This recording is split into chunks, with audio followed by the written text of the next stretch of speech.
Hi guys and welcome back to my channel. So for today's video, I thought I would finally, seeing as I am an actual booktuber now, finally get round to looking at Shane Dawson's second book called It Gets Worse. But does it actually get worse? That's what we'll be finding out today. So going into this, I didn't exactly have the highest of hopes. And I figured I'd do some sort of rating system. Also subscribe, resubscribe, like, dislike, comment for the engagement. Thank you. And check out my podcast channel. I just did a podcast with Angelica Oles. Why is it so hot in here? Also, I can't tell right now, but if I look a little bit pink, I'm not wearing foundation because I had a treatment to my face today and it might have made me go a little bit red. Lasers. It's not nice. Anyway, yeah, didn't have the highest of hopes for this book. So this is going to be probably a two-parter because I just don't have it in me today to sit for an hour and a half talking about Shane Dawson's book. So we're going to go through the first few essays together. But before we get into that, I have to let you know that today's video is sponsored by Mech Arena. Mech Arena is an amazing online game where, you guessed it, you're in a mech and you're shooting other mechs. You can invite your friends to custom matches, or if you're like me and you don't like any of your friends, you can play online against random people and blow them up instead. The gameplay sessions are short and on your phone, so it's perfect when you're having a bathroom break at work. There are mech and weapon combinations for anyone's personal playstyle. Personally, I don't have a specific favourite because I'm just naturally good at any game I do, but I do like this one here where you can jump around the map and shoot rockets at people from above. Check out this footage right here of me killing absolutely everyone. Mech Arena has fantastic in-game events and a great login reward system, so you can get free stuff in the game for doing nothing other than logging in every day. What a time to be alive. And right now it's completely free to play on Android and iOS. So use my link in the description or scan my QR code and you will receive 1 black carbon skin, 300 A coins, 50,000 credits to kickstart your game. And if you're quick, you can add me to your friend list as Alizee. Just Alizee. And we can play some matches together, maybe, if I feel like it. Thank you so much to Mech Arena for sponsoring today's video. Now let's get on with it. Hi, my name is Shane Dawson and I'm here to tell you that it gets worse. It really does. The problems you have as a kid will seem ridiculous when you get older because bigger and worse problems will come along. But you will learn to deal with them easier as you grow up, or like me, you'll just stop giving a shit. So yes, it gets worse, but do you know what gets better? Your tolerance for bullshit. Pretty strong start, not gonna lie, some decent-ish advice here. I hope it doesn't continue. I really don't care. What's the point of getting mad about things when we're all just getting closer to death each day? Or if you're like me, maybe you're already dead. I don't need an existential crisis this early on in the day, thank you, Shane Dawson. In this book, you will get to know even more about me than you did in my last book, I Hate My Selfie, mainly because I've learned so much more about myself since writing it. Fuck yes, my dude. I cannot wait for more chapters about shit volcanoes or shitting yourself in some Taco Bell bathroom, but I don't know, something to do with shitting himself. So sit back, grab a diet soda, hey, we're all gonna die anyways, right? Stop. I don't need to hear this today. So the first essay is called 2 AM. Shane also includes in this book fan art, as in fan art, and also fan artwork. Work. And credits the artist with their bios and relevant links, so you have to give him some credit for that, begrudgingly. Shane starts off explaining how he always felt different from the other boys in his family because Shane likes Queen Latifah or something. Jared, Shane, can I ask you something? That's his older brother. Me, is this about the pee in your closet? Because I don't know who did that. Great. Quippy Shane is back. You are not Peter Parker. You are not Tom Holland Spider-Man, so please stop it. Like that had to emphasise Tom Holland Spider-Man, not Bully Maguire. I might have to rewatch Spider-Man 3 and do like a video review or something, because that was just a fever dream, wasn't it? I peed in my family members' closets in the middle of the night till I was 13. It's actually kind of disturbing and I should probably look into that. I'm sure I'm a sociopath. Or do a docu-series on it. It'll be your comeback masterpiece. All will be forgiven. Fuck it. His brother asks him if he's gay and then a pizza is delivered. The plot really is something, and there's just so many twists and turns. You're just left in suspense all the time. Shane says that he saw a girl in kindergarten. kindergarten. Why is it called kindergarten? That's surely not an American word, is it? Let's look at the etymology of the word kindergarten. It's from of course it's from German. Well, I could have told you that. I thought it might have just come back. No, it's only from the mid-19th century. From German, literally means children's garden. Because obviously Kinder, like Kinder Buenos. Genius. So why do Americans call it kindergarten? Something in that, isn't there? You know how like some boomer Americans like to say, look, if it wasn't for us, your asses would all be speaking German right now. Like in World War II, I mean, with the Americans, you know. Well, you guys kind of already are a little bit. Anyway, and thought that this girl was the most beautiful girl ever, and then some boy calls him a fat ass, so then Shane transfers those feelings onto the boy instead, and at this point he and I both noted that Shane has a few issues for immediately fancying someone who was nasty to him that early on. Like he's a little kid. Not that it's okay to do it when you're 40, but just interesting, isn't it? Shane is 11 and his older brother is having a party at his, and then his creepy friend, the older brother's I think, whips out, wait for it, a porno. They watch it and Shane is confused and realises that he's turned on by everyone involved in the porno, guys and girls. I'm sure there's an audience out there for this book. I mean, this is a sequel. The first one was so good, he got a sequel. And I'm sure the audience enjoys it. Obviously not me, but I'm sure the audience does exist somewhere, so congrats, Shane, I guess. Shane is now 13 and talking about high school with his family. Uncle, they got showers there? If they do, I can teach you the family trick on how to make your penis look bigger. Me, I'm good. Already a few minutes in, got distracted, forgot my place.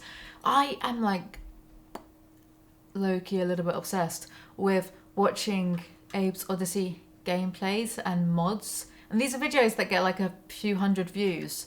If you make those videos where you custom design your own little mods, I'm probably contributing to those views. I just find something about Abe's Odyssey and Exodus is really satisfying to me. Should I do a stream playing that? Let me know in the comments below. Anyway, I believe I was saying, wow, this dynamic explains a lot, doesn't it, about his creepy uncle. Another family member asks if Shane is gay because Shane's family is very religious and they wouldn't be okay with it, which I think might explain a bit about his excessiveness, especially his tendency to make, you know, gross humour or lots of sex jokes. It's quite excessive, right?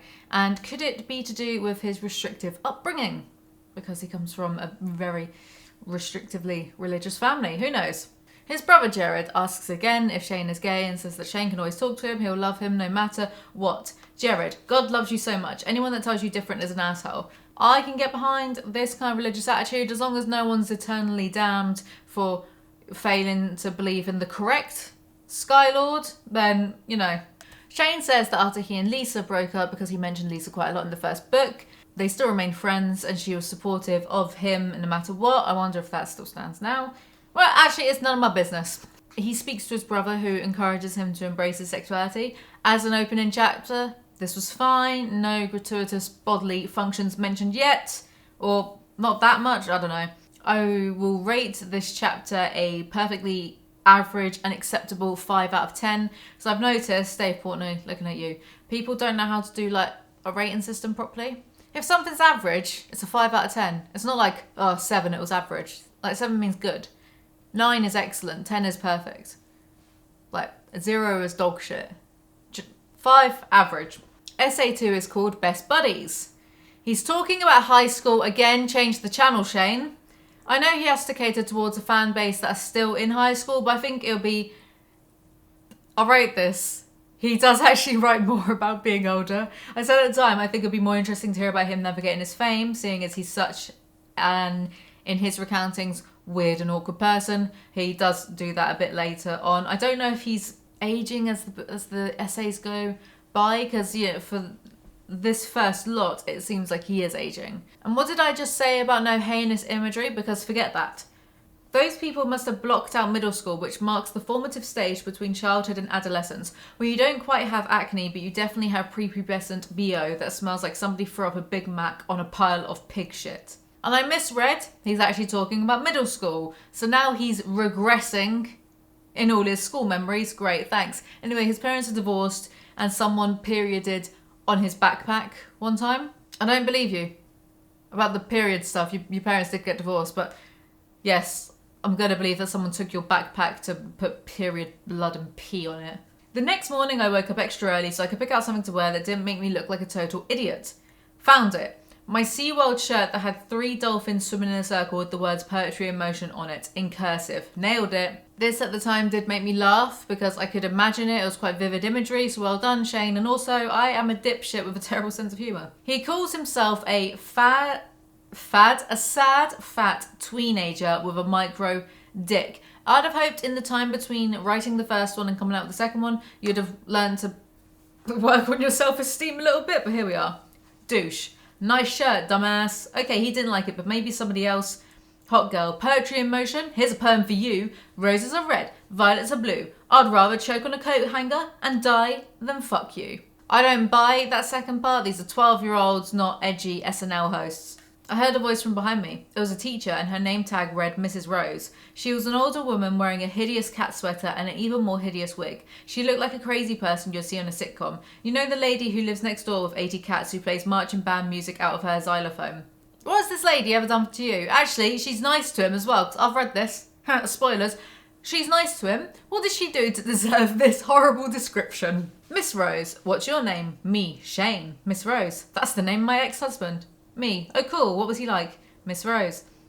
Mrs. He was a hero. He was eaten by rats while hiding from the enemy in a hole for 2 months. Me. Wow, was he in the army? Mrs. Rose. Nope. What am I reading?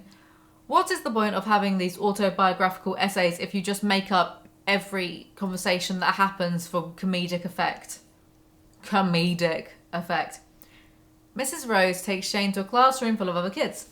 The kids shouted my name in what I can only describe as a clusterfuck of noise and screams. I turned around and saw the sign next to the door and it all made sense. This was a special ed class. She thought I belonged here. I looked down at my suicide scribble with some ideas of how to fucking kill myself on the spot.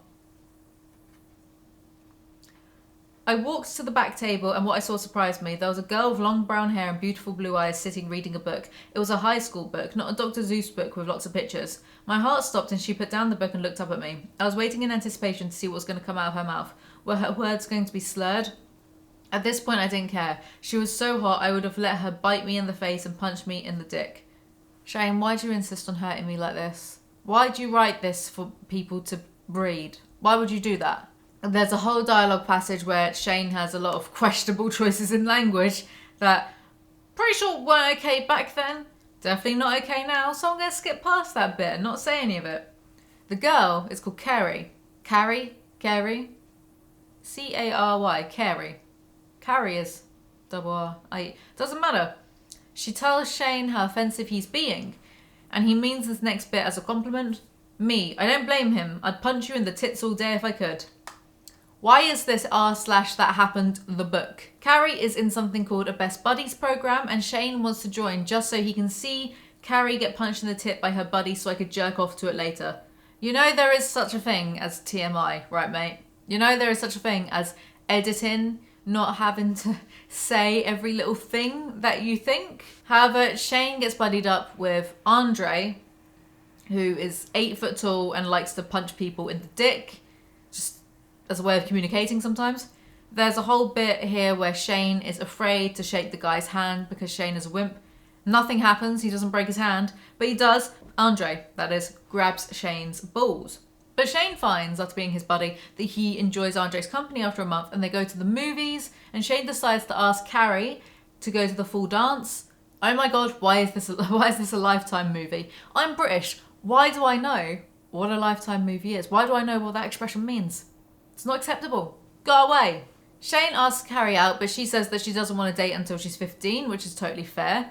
Very mature. And then Shane spends the dance eating deviled eggs, except he only eats the yolk part. He throws away the white bits. And then he dances while smelling like eggs. This essay felt so much longer than the last one. It felt like it was just going on for a really, really long time. And for what? Like to culminate in him just going to a dance smelling like eggs. Okay. Getting all the lore. Well, I'm laughing at my own script because I'm so up myself. Getting all the lore of Shane Dawson, Dr. Eggman, aren't we? 3 out of 10. Too long, dragged on a bit. Essay number 3 is called The Lottery. And I was hoping this was going to be like Shirley Jackson's The Lottery, but, you know, a girl can dream, right? Shane is watching TV. Oh no, we've moved on from that in less than 3 short paragraphs. What type of setup was that? It's like watching a Kevin James bit. Shane spies on a couple across the street having sex, and then his mum comes in and says Jesus told her in a dream that they were going to win the lottery. This is actually very sad. Me. Wow, do you think you can ask Jesus to make me skinny? Mum, he's not a miracle worker, honey. Now go get on some clothes. We're going to the liquor store. Shane, would it kill you to be nice to yourself once in a while? He enjoys self-deprecating humour way too much for it to actually be healthy, I think. Every second sentence he says is a self-burn about his weight. If you held off fat, maybe I did it once in a while, you might feel a little bit better about yourself. There's some annoying back and forth between Shane and his mother that sounds like another top post on r/that happened, so I'm just going to ignore it. She pinched my cheek. I pinched my inner leg, which is like cutting for people who don't like blood. Try it. Yeah, maybe don't try that. So they get lottery tickets and he's 11 in this essay. I pulled the lottery ticket out of her Bible and waved it around. She smiled and flipped a U-turn. It was time to start spending our invisible money. As we passed a street full of mansions, I couldn't help but wonder. And as our country entered World War III, I couldn't help but wonder, is it time to focus on World War Me? Couldn't help but wonder what life was like on the other side. What was it like to wake up in the morning and open a fridge full of brand name foods and then sit on your couch that was from a store and not from the curb while you watch cable that you had gotten legally? This was a world I had no experience in, but I was ready. They go to an open house viewing of one of these mansions. Mum, now make a face like you just smelled your own fart and liked it. That one was easy for me. Farts are like little gifts from your body. It's the same way I feel about pimples or pickable F-word skim. Hours of free entertainment. If I had a hardcover copy of this book, I would burn it, but as I don't, I'm just going to settle for throwing this fucking laptop out the window instead. When we walked inside, the first thing we saw was a sign-in sheet and a gold pen sitting on top of it. I grabbed it and scribbled down our full names. Boobies McTickface and Mrs. Queefington. Give me a break, I was 11. What do you mean? You literally still have that sense of humour 22 years later. Mum, I guess I'm not really a fancy lady. Me. Yeah, me neither. That last house had a water fountain in the bathroom. I mean, the water was cold, it was nice to rehydrate us taking a pee, but it was a little much. Mum, that was an ass cleaner. Me, that makes more sense. I'll be honest, I should have seen that one coming, but I didn't. Took me by surprise. Might have even made me smirk a little bit, and that's on me. That's my fault for not staying hyper-vigilant, and I can only apologise. I have made a severe and continuous lapse in my judgment. They get all excited imagining what they could buy with their lottery winnings, such as an entire skate park. My mum didn't even hear him. She was so focused on her prayer that the only thing she heard was the sound of her own voice asking God for a miracle.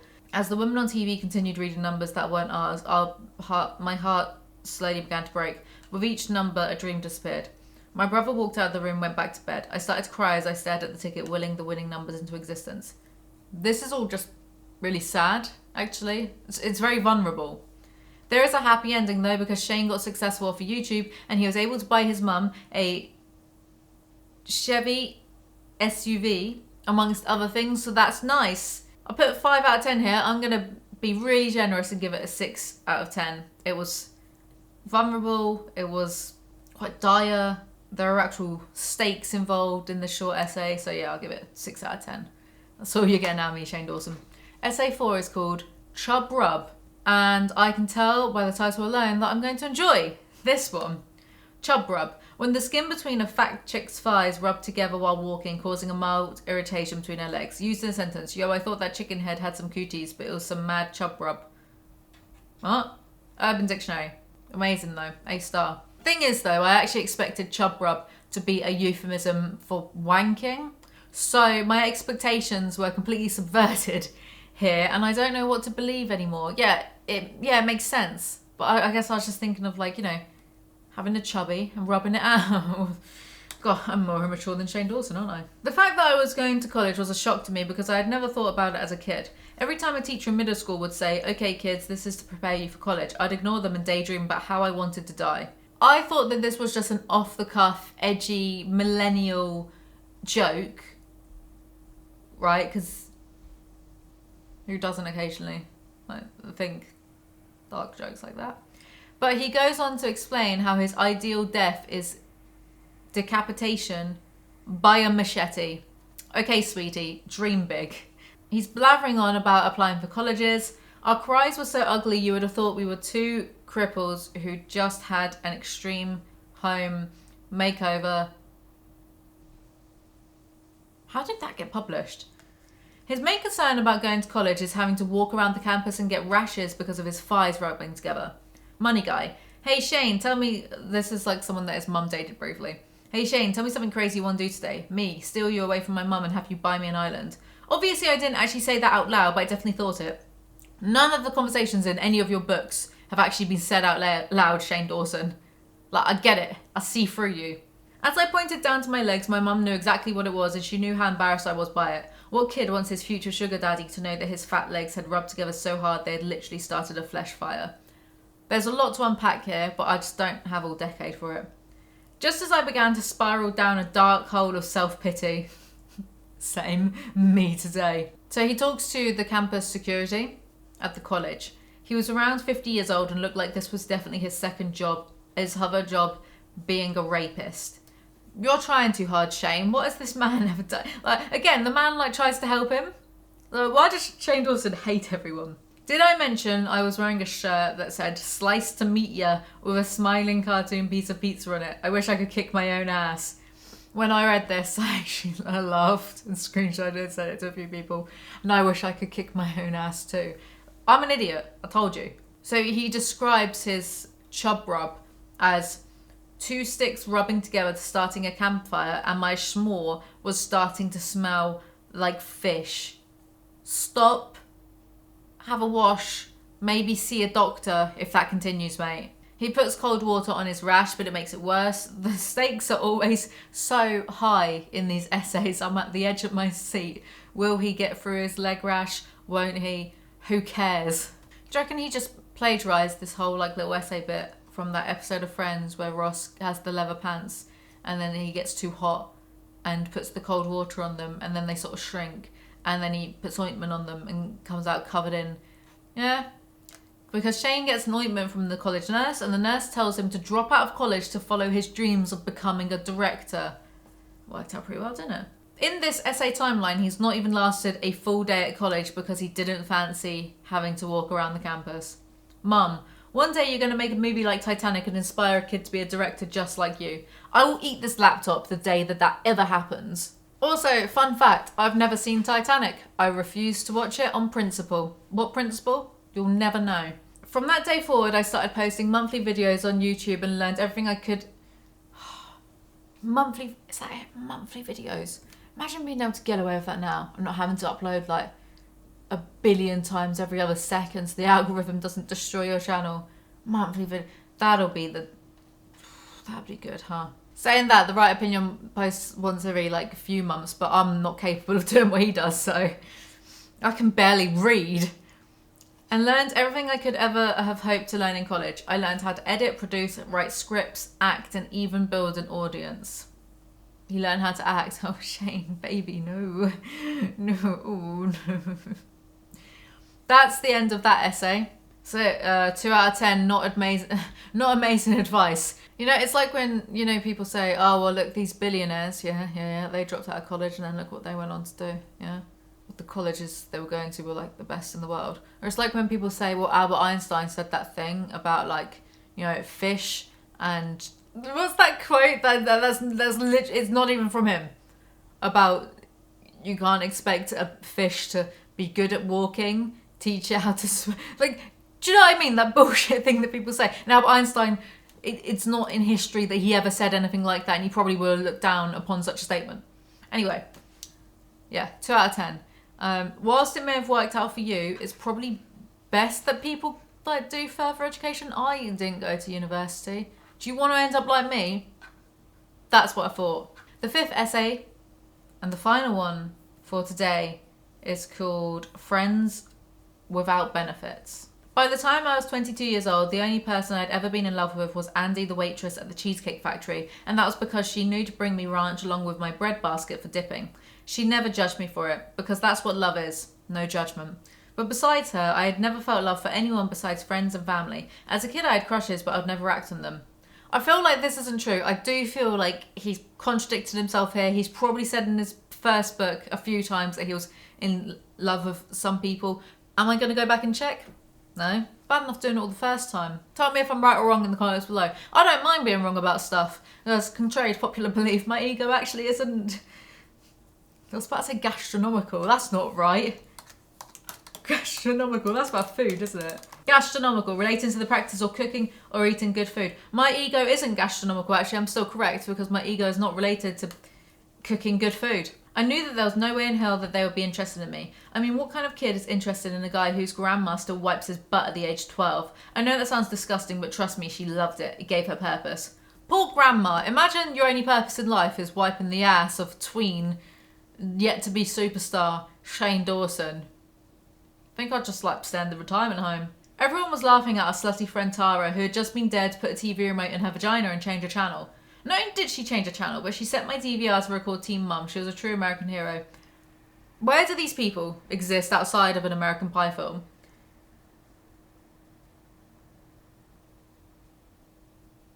Yes, I am imagining that trying to...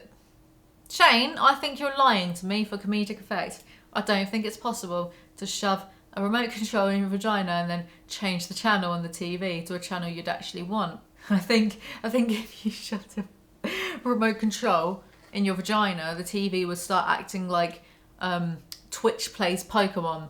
No. Shane gets dared to kiss his friend, but he reveals he's a kissless virgin. Later that night, it was just Tara and me lying on the floor of my room talking about the party. Everyone had already left and we were recapping. Tara, can you believe Alan picked up a quarter with his asshole? What kind of party are you guys having? What are you all doing for entertainment? Anyway, Tara and Shane, I did think they're clearly going to bang or do stuff or whatever. It's almost like this is a cell phone right here. I say, it's almost like I deduced that from the essay title. I'm literally a genius. The essay title is Friends Without Benefits, not Friends with Benefits. In my defense, probably not a genius. That's it. We both laughed and then it got silent. Tara lifted her head up from the floor and rolled over onto my chest. She looked at me with love in her eyes like she was about to tell me she had feelings for me. I remember clearly my heart started to race and my boobs started to sweat. I think Shane Dawson would make a killing writing erotica. Maybe that could be his comeback in all of the ways. Tara, because I love you, I want you to know that I would do anything for you. Me, like give me a kidney? Tara, I was thinking more like a blowjob. And my boobs were puddles. Seriously, this is some premium content. You should be, I mean, this is a book that I've paid money for. He could come back and do like, is there a written version of OnlyFans? He could do that. Nothing actually happens between them because Shane thinks it would be weird. Fair enough. Now he's 22, it's 5 years later. He's at a YouTuber party and notices a girl he's been cyberstalking. Me. Really? That's amazing. Most girls would have slapped me if I compared them to a farm animal. YouTube girl. Well, I grew up on a farm, so I consider it a compliment. Me. You did? That's awesome. I already knew. I'd seen all her videos and knew her entire backstory, number of siblings, name of parents, age of first period. I was a walking Wikipedia page for this girl. Shane, why are you the way that you are? Why do you choose to do the things that you choose? Because I don't like it. So they text and the girl actually wants Shane to hang out the next night and he gets all excited thinking it's a date, but she just wants a new friend. Then they start hanging out pretty much almost nightly and they're watching a movie on TV and she's cuddling up like next to him and looking at him like the way that Tara was looking at him, like, you know, she wants a little snog. So then his boobs start sweating. The things I say for you lot. Later that night, she fell asleep next to me and I felt butterflies. I had never spent the night at a girl's house, and even though we were just friends, I wanted to curl up next to her like a puppy and listen to her breathe. I turned off the TV and grabbed a blanket and laid it on top of her, making sure to cover every inch of her sweet, cold little body. Then I laid down beside her and just watched her. I watched her sleep for hours, and I promise it's not as creepy as it sounds. I was just falling in love with this girl who I'd been spending so much of my time with. Right, Shane was 22, 11 years ago in 2010, and the first Twilight film came out in 2008, so I think Edward Cullen has a hell of a lot to answer for, to be honest. YouTube girl wants Shane to meet her family. A week later, we were on our way to her hometown in the middle of the country, and I couldn't have been more excited to see where she came from. How could a girl so beautiful be so sweet and so down to earth? In the airport, we were waiting to hear our plane board, and I noticed she was on her phone texting someone. My first thought was, she must be telling her parents that we were on our way. I bet they are so excited. They're probably setting up a hummus platter. I betted it was a secret boyfriend, scandal, drama. I was right. When I looked down at her phone, I saw a kissy face emoji. I didn't get too paranoid because she could have sent that to her mother. It's not weird to do that, right? I used to send pictures of my boobs to my uncle all the time. Why does Shane Dawson have so much incest humour?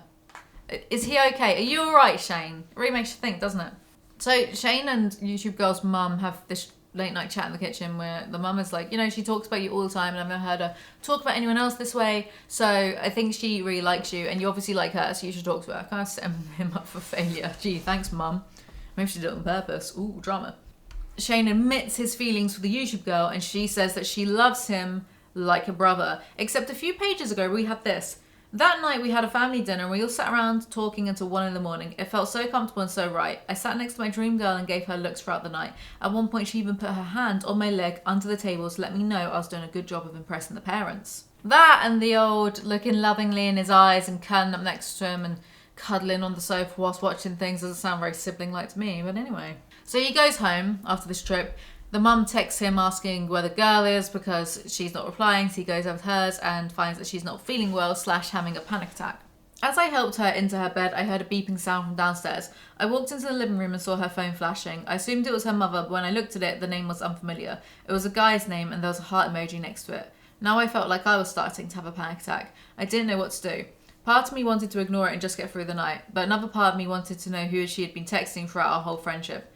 Curiosity got the better of me, and I decided to open the message. I scrolled up to the top and it looked like the conversation had started around the time she and I started hanging out every night. I wish I had never looked.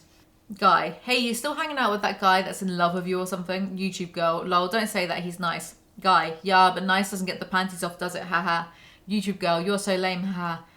Guy: what are you guys doing? YouTube girl: just hanging out in my room, wish you were here. Guy: with him there? YouTube girl: no, lol, just me and you, winky face. Right, big bad move, snooping on someone else's phone, obviously. But I'm going to be edgy here and say that this isn't on. This isn't on. Right, they're close enough that she wanted him to meet her family and travel to the middle of the country, right, with her, stay with them for a week. They've been hanging out every night.